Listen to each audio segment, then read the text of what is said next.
어떤 목사님 한 분과 택시 운전을 하시는 운전기사분 한 분이 계셨습니다. 두 분이 불의의 사고를 당해서 목숨을 잃게 되었습니다. 하늘로 올라가서 이제 하나님의 심판을 받기를 기다리고 있었습니다. 하나님께서 누구 목사 앞으로 나와 이렇게 하자 목사님이 당당한 걸음으로 하나님 앞에 딱 나아갔습니다. 목사님 마음속으로는 내가 목사였으니까 당연히 천국에 가겠지 다 생각하고 있었는데 하나님께서 판결하시기를 누구 목사 너는 지옥 이렇게 판결을 내렸습니다. 그 다음에 택시 운전기사를 하나님께서 불러 모았습니다. 택시 운전기사 앞으로 나와 너는 천국 이렇게 딱 말하는 거예요. 택시 운전기사가 너무나 당황했습니다.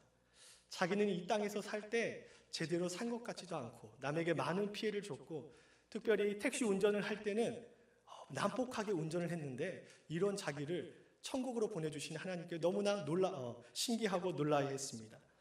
그래서 너무나 당혹스러웠던 이 두 사람이 하나님께 물었습니다. 하나님, 저는 왜 지옥에 가게 됐고 저는 왜 또 천국에 가게 됐습니까? 그렇게 물어보자 하나님께서 대답하셨습니다. 누구 목사, 너는 설교 시간에 많은 성도들을 졸게 만들어서 지옥으로 인도했으니까 너도 지옥행이야 라고 말했고, 택시 운전기사 너는 폭하게 운전해서 탑승객들이 너무 무서워서 나한테 기도하게 만들었으니까 너는 천국이야 라고 이렇게 말했다고 합니다.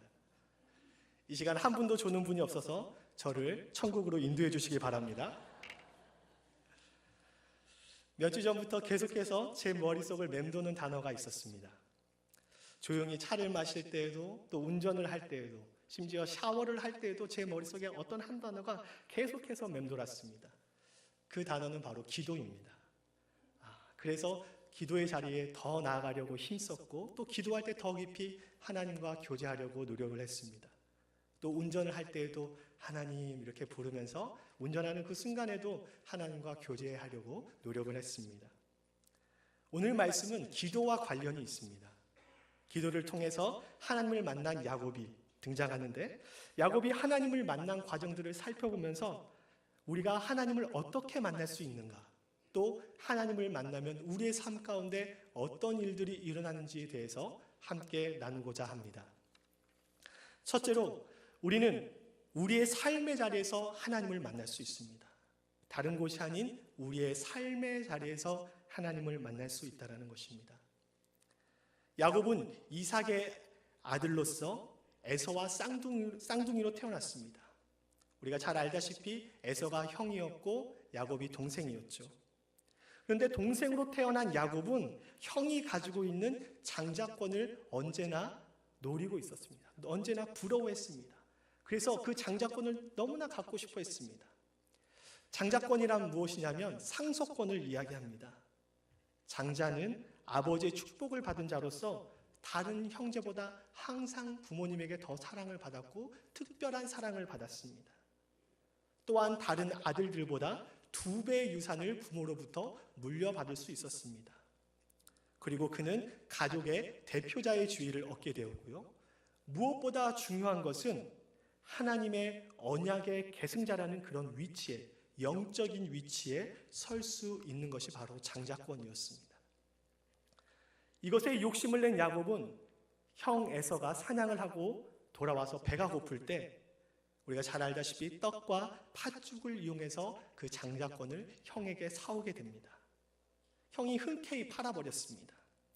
그런데 야곱은 형 에서의 장자권을 그저 구두 계약으로만이 아니라 실제로 자기가 갖기를 원했습니다.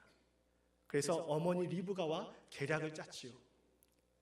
어머니와 모략을 짜서 야곱은 자신의 형 에서처럼 속이고 아버지 이삭에게 가서 장자의 축복을 몰래 받게 되었습니다. 이 사실을 알게 된 에서는 화가 나서 야곱을 죽이려고 합니다.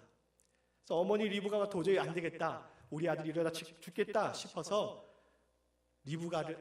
야곱을 자신의 오빠인 밧단 아람에 있는 라반에게 보내게 되었습니다. 야곱이 짐을 싸서 라반 삼촌에게로 갔죠. 그리고 거기서 20여 년 동안 열심히 일을 했습니다. 그리고 4명의 부인 레하, 라헬, 비라, 실바 이렇게 4명의 부인과 11명의 아들을 얻게 되었고요. 거기에 많은 부를 그가 축적하게 되었습니다. 그리고 모든 것을 가지고 이제 아버지 이삭이 있는 가나안 땅을 향해서 가고 있었습니다. 그러다 창세기 32장 1절에 보니까 뜬금없이 하나님의 사자들이 야곱을 만났다라고 하면서 야곱과 하나님의 이야기가 계속될 것을 미리 예고해 주고 있습니다. 그 후에 야곱이 형 에서에게로 사절단을 보냅니다. 화해의 사절단을 보내죠. 20년 전에 자기가 아버지와 형을 속이고 몰래 장자의 축복권을 받은 그것에 대한 미안한 마음을 선물을 모아서 사절단을 통해서 전달하게 됩니다. 그런데 형 에서가 사절단에 대해서 전혀 반응하지 않는 것입니다. 야곱의 선물에 반응하지 않았습니다. 오히려 사절단이 돌아와서 어떤 말도 하지 않고 대신 에서가 400명의 사람들을 데리고 지금 당신을 만나러 오고 있습니다 라고 이렇게 이야기만 하는 것이었습니다. 이때 야곱이 얼마나 무서웠을까 한번 생각해 보면 좋겠습니다. 6절에 보니까 400명을 거느리고 오고 있다라고 했는데 NIV나 굿뉴스 바이블 성경에서는 400명의 남자들이 오고 있다 이렇게 표현을 하고 있습니다. 자신의 형 에서에게 사절단을 보냈는데 어떠한 답변도 듣지 못하고 그가 지금 자기를 만나러 오고 있는데 400명의 건장한 사내들을 데리고 오고 있다고 했으니 야곱이 얼마나 무서웠겠습니까? 자신의 과오가 있으니까 더욱더 무서웠겠죠. 더군다나 그 400명의 남자들이 자신을 공격하러 오는지 아니면 다른 어떤 무엇인가 목적을 가지고 오는지 전혀 알 수 없었기 때문에 야곱은 더욱더 두려웠습니다. 그때 야곱이 어떻게 합니까? 물론 인간적인 방법으로 여러 선물들을 형한테 보내 형의 환심을 살려고 노력을 했습니다. 그리고 나서 그가 한 것은 결정적으로 하나님께 기도했다라는 것입니다. 그가 한 것은 하나님께 기도했다라는 것입니다. 창세기 32장 9절부터 12절에는 야곱이 하나님께 기도한 그 기도의 내용이 기록되어져 있습니다. 그 기도의 내용을 간략하게 해보면 하나님 저는 지금 무섭습니다. 하나님 저는 지금 무섭습니다. 형의 손에서 저와 제 가족의 목숨이 죽을까 너무나 두렵습니다. 하나님께서 저의 자녀가 바다의 모래알처럼 많게 해주시겠다고 했는데 그 약속을 지금 지켜주십시오. 에서 형의 그런 위협으로부터 저를 지켜주십시오라고 하나님 앞에 기도한 것입니다. 야곱은 자신이 있는 그 자리, 자신이 처한 바로 그 환경에서 하나님께 기도했습니다. 삶의 자리에서 그가 하나님을 만나고자 했던 것입니다. 삶의 자리에서 하나님의 은혜를 구했습니다. 결국 야곱은 자신이 하나님께 간구했던 그 자리에서 하나님을 만나는 경험을 하게 됩니다. 저는 저희 교회가 참 좋습니다. 특히나 본당이 너무나 좋습니다. 본당에 앉아서 기도할 때 너무나 마음이 편안합니다. 저는 여러분들이 할 수만 있다면 우리 교회 본당에 와서 더욱더 많이 기도하셨으면 좋겠습니다. 그러나 여건이 여의치 않는 분들이 많다라는 것을 잘 알고 있습니다. 그렇기 때문에 저희들에게 필요한 것은 우리의 삶의 자리를 바로 기도의 자리로 만드는 작업이 필요하다라는 것입니다. 우리의 삶의 자리를 기도의 자리로 만드는 것이 필요합니다. 여러분의 서재가, 여러분의 방이, 여러분의 거실이, 여러분의 자동차가, 여러분의 직장이 바로 여러분의 기도의 자리가 될 수 있습니다. 우리 신앙의 선조들은 철저하게 하나님을 그들의 삶의 자리에서 경험했습니다. 우리가 잘 알고 있는 모세 얼마나 유명합니까? 그가 언제 하나님을 경험했습니까? 양치기로서의 자신의 삶의 자리를 지킬 때 하나님을 경험하게 되었습니다. 이스라엘 최고의 왕이라고 할 수 있는 다윗이 기록한 시편들 얼마나 많고 또 아름다운 기도들입니까? 그 기도들도 전부 그의 삶의 자리에서 하나님께 대한 기도와 하나님에 대한 노래와 하나님에 대한 그 사랑이 아니겠습니까? 여러분의 삶의 자리를 기도의 자리로 만드시기 바랍니다. 야곱의 야복나루가 여러분의 삶의 자리가 되기를 바랍니다.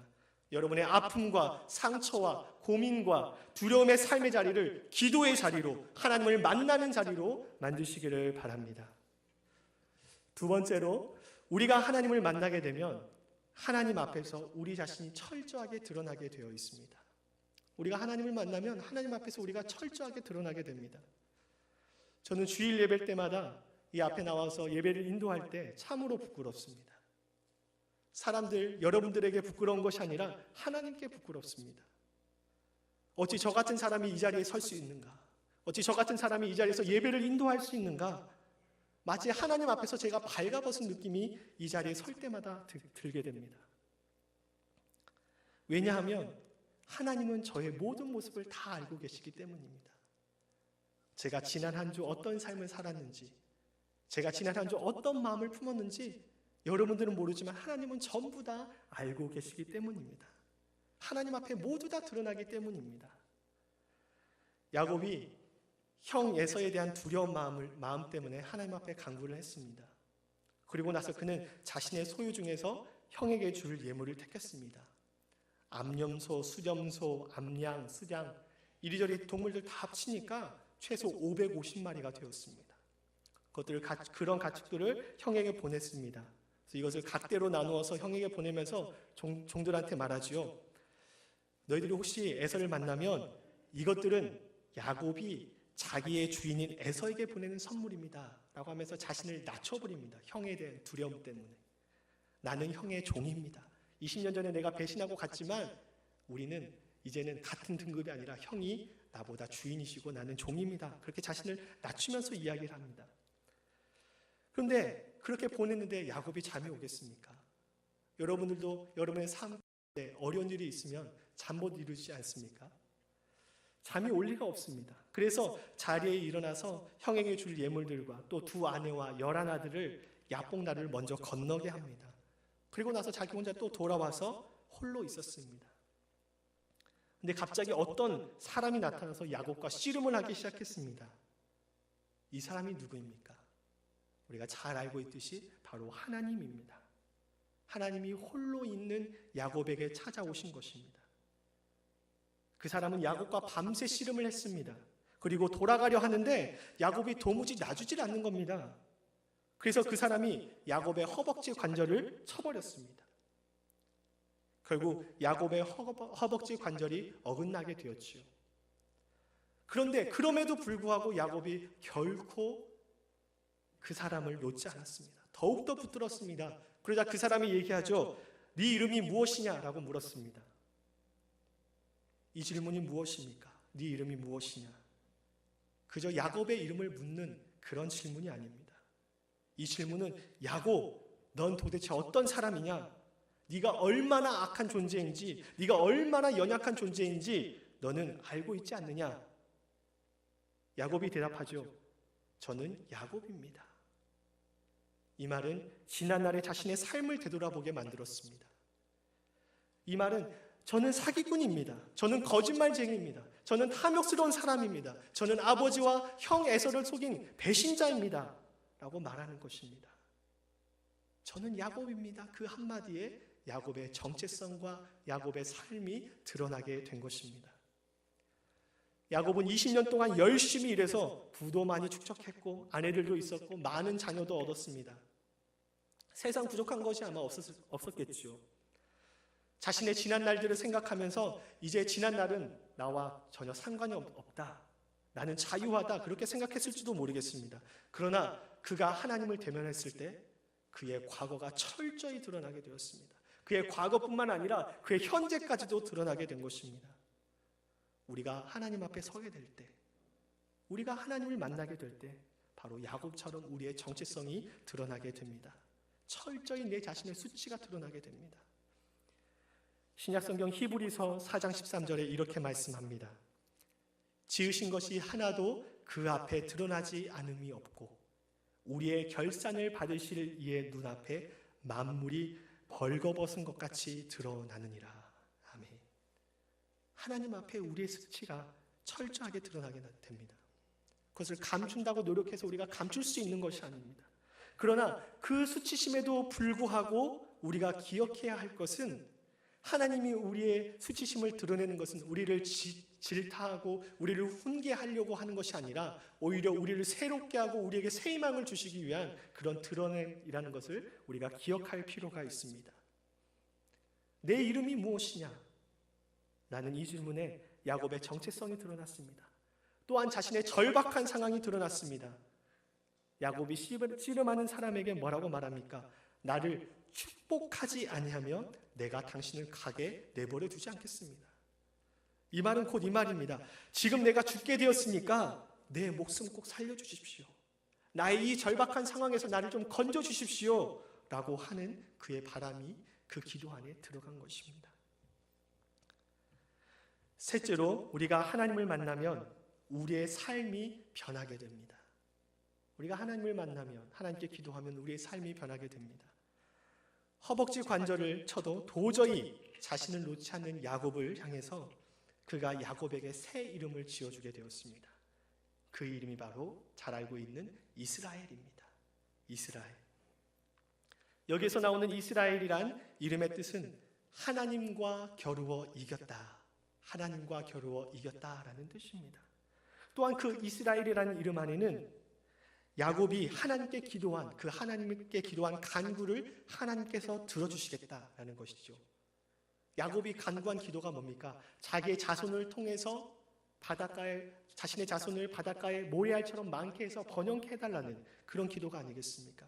하나님께서 야곱에게 새로운 이스라엘이라는 이름을 준 것은 내가 그 기도를 들어주겠다. 곧 이 말은 내가 지금 이 위험에서 너를 건져주겠다라는 하나님의 약속의 말씀이었다는 것입니다. 실제로 야곱의 12아들이 나중에 이스라엘의 12지파의 대표가 돼서 그 이름을 따서 이스라엘이 세워지지 않습니까? 야곱이 형의 마음을 사려고 얼마나 많은 예물을 줬습니까? 짐승만 550마리를 줬습니다. 그래도 불안했습니다. 인간적으로 아무리 노력해도 야곱의 불안감을 떨칠 수가 없었습니다. 여기서 우리가 알 수 있는 것은 인간의 노력에는 한계가 있다라는 것입니다. 우리 인간의 노력에는 한계가 있습니다. TV 프로그램 중에 렛미인이라는 프로그램이 있습니다.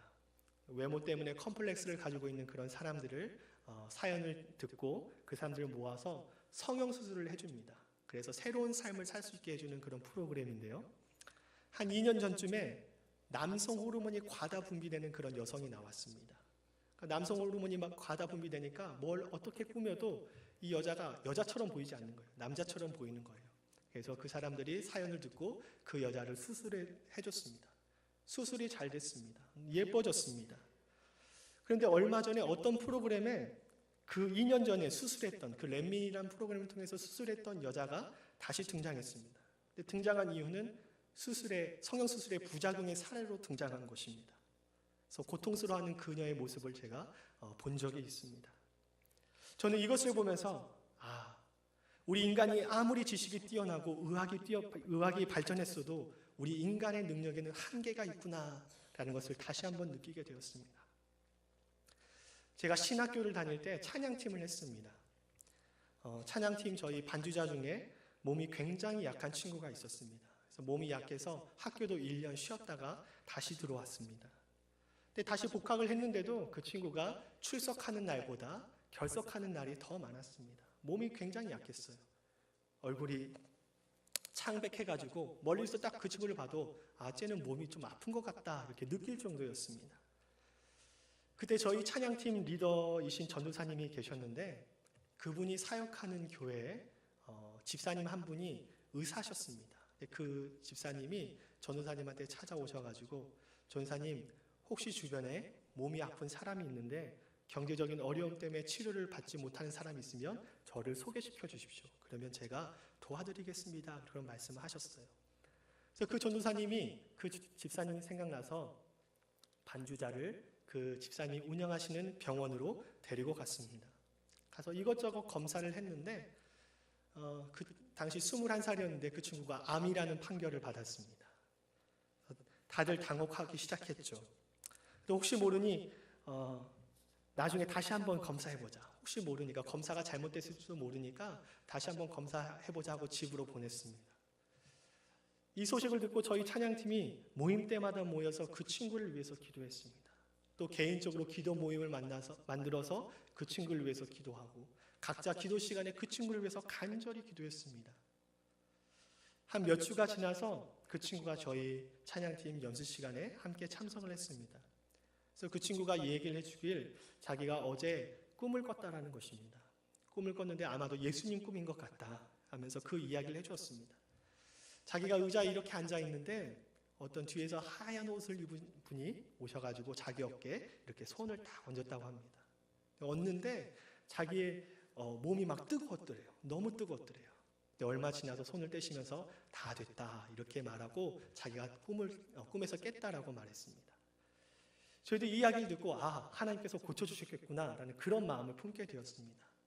그리고 재검사하는 날이 돼서 그 집사님이 운영하시는 병원에 가서 검사를 했습니다. 집사님이 깜짝 놀라시면서 저번에 있었던 암이 지금 하나도 없습니다 라고 이렇게 고백을 했습니다. 하나님께서 고쳐주신 것입니다. 우리가 기도하면 하나님께서 분명 들어주십니다. 기도를 통해서 하나님을 만나면 우리의 삶이 변화되게 되어 있습니다. 사람의 힘에는 한계가 있습니다. 그러나 우리 하나님에게는 한계가 없습니다. 사람에게 기적인 일들이 하나님에게는 일상입니다. 하나님에게는 아무것도 아닌 그런 일들이 우리에겐 기적처럼 느껴지는 것이죠. 거짓말쟁이, 탐욕스러웠던 그 야곱이 하나님을 만나니까 이스라엘의 믿음의 조상이 되었습니다. 죽음이란 위험 앞에 놓인 그의 인생이 하나님의 축복이라는 길에 서는 주인공으로 변하게 되었습니다. 여기 계시는 모든 분들이 그런 하나님의 은혜를 경험하시기 바랍니다. 넷째로, 기도는 인내하며 해야 한다는 것입니다. 기도는 인내하면서 해야 합니다. 기도에는 인내가 필요합니다. 야곱을 보십시오. 하나님이 그의 허벅지 관절을 어긋나게 하셨습니다. 아마 야곱은 제대로 서 있기도 힘들었을 거예요. 또 서 있으려고 하면 할수록 극심한 고통이 자신을 억눌렀을 것입니다. 그러나 그는 그럼에도 불구하고 결코 하나님을 놓지 않았습니다. 끝까지 하나님을 붙잡았습니다. 결국 그는 그 인내의 열매를 맛보게 되었습니다. 로마서 5장 3절과 4절에 이렇게 말씀합니다. 환난은 인내를, 인내는 연단을, 연단은 소망을 이루는 줄 알미로다. 아멘. 야곱의 환난은 그를 인내하게 했습니다. 결국 그 인내에 하나님은 이스라엘이라는 새로운 이름, 새 희망을 그에게 허락하신 것입니다. 우리는 기도하면 왜 응답받지 못할까요? 여러 이유가 있겠지만 그 중에 하나가 바로 우리가 인내하며 기도하지 못하기 때문입니다. 우리가 기도할 때 기억해야 할 것이 있습니다. 기도에는 바로바로 응답해주는 즉각적인 응답이 있고, 시간이 걸리는 응답이 있고, 무응답으로 응답하시는 기도가 있다는 것입니다. 즉각적인 기도는 기도한 지 얼마 되지 않아서 바로바로 응답을 해주죠.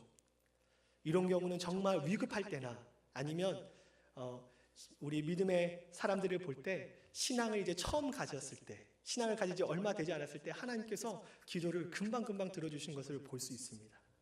제가 생각했을 때 아마 하나님께서 이제 막 신앙을 갖기 시작했으니까 하나님의 살아계심을 보여주시고자 금방금방 응답해 주시는 것 같습니다. 시간적인 응답은 장시간을 두고 응답해 주시는 것입니다. 배우자에 대한 기도가 대표적이라고 할 수 있죠. 제가 고등학교 때부터 제 배우자를 위해서 기도했습니다. 근데 10년이 지나서 응답을 받았습니다. 네. 마지막으로 우리는 무응답도 응답이다라는 그것을 기억해야 할 필요가 있습니다. 하나님께서는 우리가 간구하면 주시지만 전부 다 주시지는 않습니다. 우리에게 불필요한 것들, 우리에게 없어도 되는 것들, 우리가 가지고 있으면 해가 되는 것들은 하나님께서 응답해 주시지 않습니다. 야고보서 4장 2절과 3절에 이렇게 말씀합니다. 너희가 얻지 못함은 구하지 아니하기 때문이요 구하여도 받지 못함은 정욕으로 쓰려고 잘못 구하기 때문이다. 아멘. 알파 때 함께 배운 들은 예화인데요. 그 빌리 그레함 목사님 아내가 이런 말을 했다고 합니다. 하나님께서는 제 기도에 언제나 응답해 주신 것은 아닙니다. 그랬다면 저는 엉뚱한 남자와 결혼했을 겁니다. 그것도 여러 번 결혼했을 것입니다. 이렇게 말했습니다. 하나님께서 우리의 기도에 다 들어주셨다면 저도 지금 숱한 여자와 결혼했을 것입니다. 우리는 하나님의 무응답도 응답이라 생각하고 하나님께 간구해야 합니다. 우리에게 즉각적으로 필요한 것은 즉각적으로 하나님께서 응답해 주시고, 시간적 여유가 필요한 것은 천천히 응답해 주십니다. 그리고 우리에게 필요하지 않는 것은 무응답으로 응답해 주신다라는 것입니다. 그런데 우리는 그것이 내가 기도하는 기도가 즉각적으로 응답받을 수 있는 기도인지, 시간이 필요한 것인지, 아니면 나에게 필요 없는 것인지 잘 알지 못합니다. 우린 잘 알지 못하기 때문에 우리가 가지고 있는 기도 제목을 가지고 계속해서 응답받을 때까지 인내하며 기도해야 한다는 것입니다. 마지막으로 하나님을 만나면 우리는 새로운 희망을 갖게 됩니다. 우리가 하나님을 만나면 새로운 희망을 갖게 됩니다. 야곱이 하나님을 만난 후 하나님은 그의 이름을 이스라엘이라고 바꿔주셨습니다. 그리고 그것을 분이엘이라고 명명했죠. 분이엘의 이름의 뜻이 무엇입니까? 하나님의 얼굴이라는 뜻입니다. 그 후에 31절에 보니까 해가 돋았다라고 했습니다.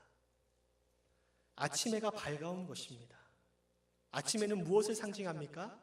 바로 희망을 상징합니다. 출애굽기 33장 20절에 보니까 내가 내 얼굴을 보지 못하리니 나를 보고 살 자가 없음이니라 라고 말씀하셨습니다. 하나님은 자신의 모습을 보면 그 어떤 사람도 죽을 것이다, 살아남지 못할 것이다 라고 경고하셨습니다. 그런데 야곱은 어떻습니까? 그는 살아남았습니다. 그는 살아남았을 뿐만 아니라 하나님과 겨루어 이겼습니다. 물론 하나님께서 양보해 주신 것이죠. 그래서 야곱 안에는 그런 마음이 들었을 것입니다. 내가 하나님을 만나고도 살아남았다면, 하나님의 얼굴을 보고도 살아남았다면 나를 죽이려고 하는 형의 얼굴을 보는 것, 이것은 아무것도 아니야. 이 두려움은 아무것도 아니야. 전능하신 하나님을 만나고 내가 살아남았는데 그깟 나를 죽이려고 하는 사람을 내가 만난다고 해서 어떻게 두려워할 수 있겠는가? 새로운 삶에 대한 희망을 그가 가졌을 것입니다. 하나님은 우리에게 늘 새로운 희망을 주십니다. 고린도후서 5장 17절에 보니까 그런즉 누구든지 그리스도 안에 있으면 새로운 피조물이라, 이전 것은 지나갔으니 보라 새 것이 되었도다 라고 말씀하지 않으셨습니까? 그러나 실제로 야곱의 모습을 보면 자신이 하나님을 만나기 전과 전혀 바뀐 것이 없습니다. 형 에서는 여전히 400명의 건장한 사내들을 데리고 자신을 만나려고 오고 있습니다. 그리고 자신은 아직 야복강에 있고요. 오히려 그는 밤을 새서 하나님과 씨름하느라 아마 초췌해졌을 것입니다. 여러분, 밤새서 무엇인가를 해본 적이 있으십니까? 그 다음날 굉장히 피곤하죠. 시간을 놓쳐서 자면은 잠을 자도 잔 것 같지 않습니다. 입맛도 없고요. 우리 여성분들은 화장도 잘 안 먹죠. 더군다나 야곱은 자신의 생사와 관련된 문제를 고민하고 있었습니다. 육체적으로도 피곤했겠지만 정신적으로 더욱더 그는 피곤했을 것입니다.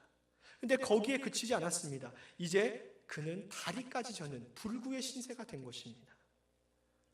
환경적으로 보면 야곱은 오히려 하나님을 만나기 전보다 더 안 좋은 상황에 놓이게 되었습니다. 그러나 그는 하나님이 자신을 지켜주실 것이다, 하나님께서 나를 지켜주실 것이다 라는 확신을, 그런 희망을 가지게 된 것입니다.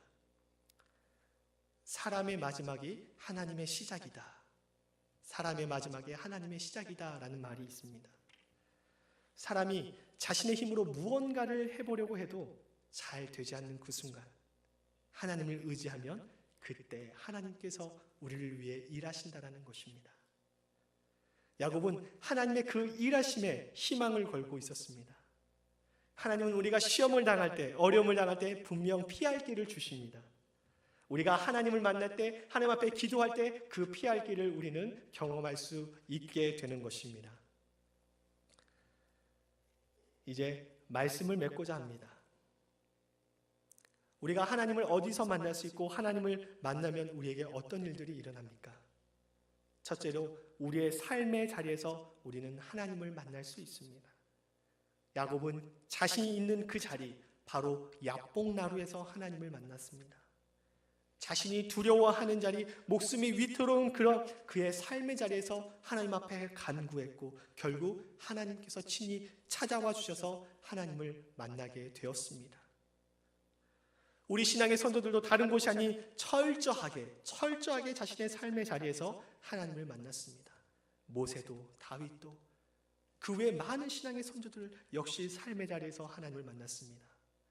여러분의 삶의 자리를 이제 야곱의 야뽕나루로 만드시기 바랍니다. 여러분의 서재와 방과 거실과 자동차와 직장 어디든 좋습니다. 그곳을 야뽕나루로 만들어서 하나님의 크신 은혜와 사랑을 경험하시기를 주님의 이름으로 축원합니다. 두 번째로 우리가 하나님을 만나면 하나님 앞에서 우리 자신이 철저하게 드러나게 되어 있습니다. 하나님 앞에 그 누구도 자신을 숨길 수 없습니다. 감출 수 없습니다. 우리 안에 있는 모든 죄와 더러움의 수치가 드러나게 되었습니다. 야곱은 내 이름이 무엇이냐? 라는 하나님의 질문에 자신의 모든 과거와 수치가 드러남을 느끼게 되었습니다. 하나님 앞에서 그의 정체성, 그의 어려운 현실이 드러나게 된 것입니다. 하지만 하나님께서는 그 수치심을 야곱을 질책하기 위한 수치심이 아니라 그를 새롭게 하시기 위한 도구로 사용했다는 것을 기억하시기 바랍니다. 셋째로 우리가 하나님을 만나면 우리의 삶이 변하게 됩니다. 야곱은 자신이 거짓말쟁이, 사기꾼, 목숨이 위태로운 상황에 놓였던 그러한 자신이 하나님을 만나게 되자 하나님과 겨루어 이긴 자, 이스라엘의 믿음의 조상의 반열에 오르는 거룩한 사람으로 변하게 되었습니다. 죽음을 코앞에 둔 인생에서 하나님의 축복의 주인공으로 서게 된 것입니다. 우리가 기도하면 우리도 이런 은혜를 경험할 수 있습니다. 넷째로 기도는 인내하며 해야 합니다. 기도에는 즉각적인 응답과 시간적인 응답, 그리고 무응답의 응답이 있다고 했습니다. 야곱의 기도는 즉각적인 응답이라고 할 수 있습니다. 그러나 동시에 그의 기도는 인내의 기도였습니다. 허벅지 관절이 어긋났어도 그는 결코 하나님을 놓지 않았습니다. 끝까지 하나님을 붙잡았습니다. 극심한 고통에서도 하나님을 붙잡았습니다. 그는 인내했고 결국 하나님이 찾아와 주셔서 그를 만나 주셨습니다. 우리의 기도가 즉각적인 응답의 기도인지, 시간적인 기도의 응답의 기도인지, 무응답의 응답의 기도인지 우리는 알지 못합니다. 그렇기 때문에 더욱더 인내하며 계속해서 하나님 앞에 기도하시기 바랍니다. 마지막으로 하나님을 만나면 새로운 희망을 갖게 됩니다. 야곱이 하나님을 만나서 아침 해가 떠올랐습니다. 하나님을 만나도 죽지 않았으니 자신의 두려움의 대상인 형 에서를 만나도 결코 죽지 않을 것이다, 괜찮을 것이다 라는 그런 희망을 그가 갖게 된 것입니다.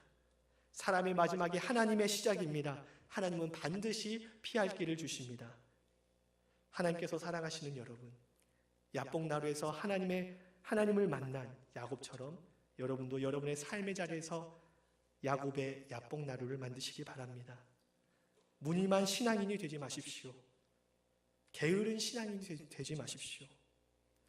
가만히 있는다고, 교회 다닌다고 신앙이 성장하는 것이 아닙니다. 하나님을 경험해야 신앙이 성장할 수 있습니다. 하나님을 경험할 수 있는 가장 좋은 방법은 바로 기도입니다. 기도의 자리에서 하나님을 만날 수 있습니다. 혹 여러분의 삶 가운데 어떤 어려움이 있습니까? 내 삶이 팍팍하거나 몸이 건조하십니까? 교회에 나와도 즐거움이 없습니까? 그렇다면 더욱더 기도의 자리로 나오십시오. 여러분의 야뽕나루로 나오십시오. 신앙은 교회에 오래 다녔다고, 어떤 직분을 가지고 있다고, 내가 어디에서 봉사하고 있다고, 섬기고 있다고 성장하는 것이 결코 아님을 다시 한 번 더 기억하시기 바랍니다. 우리가 하나님을 경험할 때 우리의 신앙이 성장할 수 있습니다. 여러분의 어려움을 가지고, 여러분의 아픔과 상처를 가지고 하나님께 나와 하나님을 경험하는 여러분들이 되어지기를 원합니다.